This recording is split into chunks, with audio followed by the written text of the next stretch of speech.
दिल्ली के Rouse IAS study circle coaching centre के basement में पानी भरने के कारण 3 छात्रों की मौत को लेकर विरोध प्रदर्शन जारी है। तैयारी करने वाले छात्र न्याय की मांग करते हुए सड़कों पर उतरे हैं।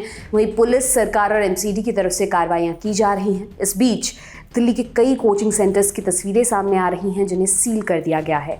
आरोप लग रहा है कि ये सेंटर्स नियमों का उल्लंघन कर वहां संचालित हो रहे हैं। इनमें दृष्टि आईएएस जैसा चर्चित कोचिंग सेंटर भी शामिल है। दिल्ली नगर निगम यानी एमसीडी ने सिविल सर्विस की तैयारी कराने वाले इस इंस्टीट्यूट के भी एक सेंटर को सील किया है। इंडिया टुडे से जुड़ी श्रेया चैटर्जी की रिपोर्ट के मुताबिक मुखर्जी नगर स्थित वर्धमान मॉल के बेसमेंट में दृष्टि का एक सेंटर चल रहा था। दिल्ली नगर निगम ने नोटिस में लिखा कि 22 जुलाई को उल्लंघन के मामले में दृष्टि को कारण बताओ नोटिस जारी किया गया था, लेकिन संस्थान की तरफ से कोई जवाब नहीं मिला। नोटिस के मुताबिक दृष्टि के सेंटर के पास फायर डिपार्टमेंट से एनओसी यानी कि नो ऑब्जेक्शन सर्टिफिकेट भी नहीं मिला था।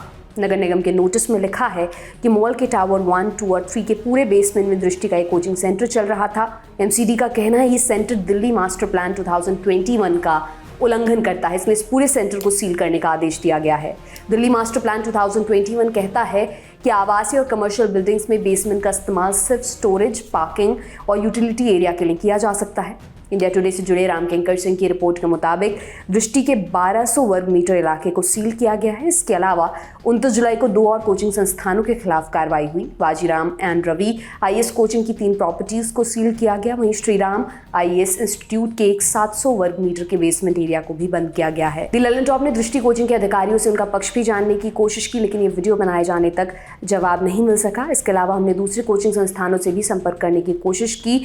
जैसे ही उनका कोई जवाब सामने आएगा हम आप तक जरूर पहुंचाएंगे। इससे पहले 28 जुलाई को दिल्ली के 13 और कोचिंग संस्थानों के सेंटर्स को नियमों के उल्लंघन की वजह से सील किया गया था।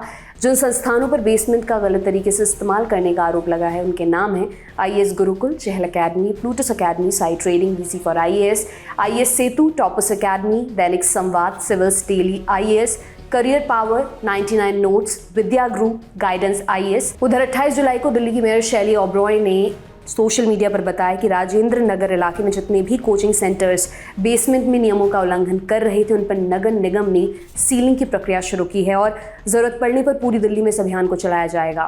टाइम्स ऑफ इंडिया की रिपोर्ट बताती है कि पूरी दिल्ली में बेसमेंट का इस्तेमाल जिम्स, रेस्टोरेंट्स, ऑफिसेज और दूसरे कामों में किया जा रहा है।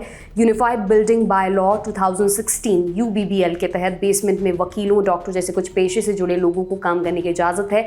कोचिंग संस्थान भी पढ़ाने लिखाने के लिए बेसमेंट का इस्तेमाल कर सकते हैं, लेकिन उनमें फायर सेफ्टी और दूसरे स्थानीय कानूनों का पालन करना जरूरी होता है। दिल्ली नगर निगम के एक अधिकारी ने टाइम्स ऑफ इंडिया को बताया कि ओल्ड राजेंद्र नगर में बेसमेंट में इस तरह की एक्टिविटीज़ की इजाज़त नहीं है। एमसीडी ने यह भी साफ किया कि बेसमेंट को लाइब्रेरी की तरह इस्तेमाल करना नियमों का उल्लंघन है। राउज आईएएस स्टडी सर्कल की घटना के बाद दिल्ली नगर निगम लगातार कार्रवाई कर रहा है। बुलडोजर के जरिए कोचिंग सेंटर्स के सामने कथित रूप से अवैध अतिक्रमण को हटाया जा रहा है। इसके अलावा बेसमेंट में चलने वाली व्यावसायिक गतिविधियों का सर्वे भी किया जा रहा है।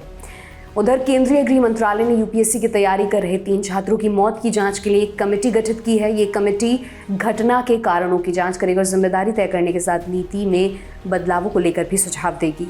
इस कमेटी में आवास और शहरी कार्य मंत्रालय के अतिरिक्त सचिव, दिल्ली सरकार के प्रधान सचिव गृह, दिल्ली पुलिस के स्पेशल सीपी, फायर एडवाइजर और केंद्रीय गृह मंत्रालय के संयुक्त सचिव होंगे। ये कमेटी 30 दिनों में अपनी रिपोर्ट सौंपेगी। इधर इस मामले में 5 और आरोपियों को 14 दिन की न्यायिक हिरासत में भेजा गया है। अब तक कुल 7 लोगों की गिरफ्तारी हुई है। इससे पहले कोचिंग सेंटर के सीईओ अभिषेक गुप्ता और कोऑर्डिनेटर देशपाल सिंह को न्यायिक हिरासत में भेजा गया था। 3 छात्रों की शुरुआती जांच में बिल्डिंग मालिक और नगर निगम की लापरवाही की बात सामने आई है। समाचार एजेंसी पीटीआई की रिपोर्ट बताती है कि घटना के 2 मुख्य कारण सामने आए हैं। पहला ये कि नगर निगम ने मानसून से पहले सड़क किनारे के नाले को साफ नहीं करवाया था। दूसरा, बेसमेंट में पानी निकलने की कोई व्यवस्था नहीं थी और वहां अवैध रूप से लाइब्रेरी बनाई गई थी। फिलहाल इस खबर में इतना ही। जो भी अपडेट्स आएंगे हम आप तक जरूर पहुंचाएंगे। ये तमाम जानकारी आपके लिए लेकर आए हैं हमारे साथी साकेत। मैं हूं दिव्यांशी सम्राव। आप देखते रहिए दी ललन टॉप। शुक्रिया।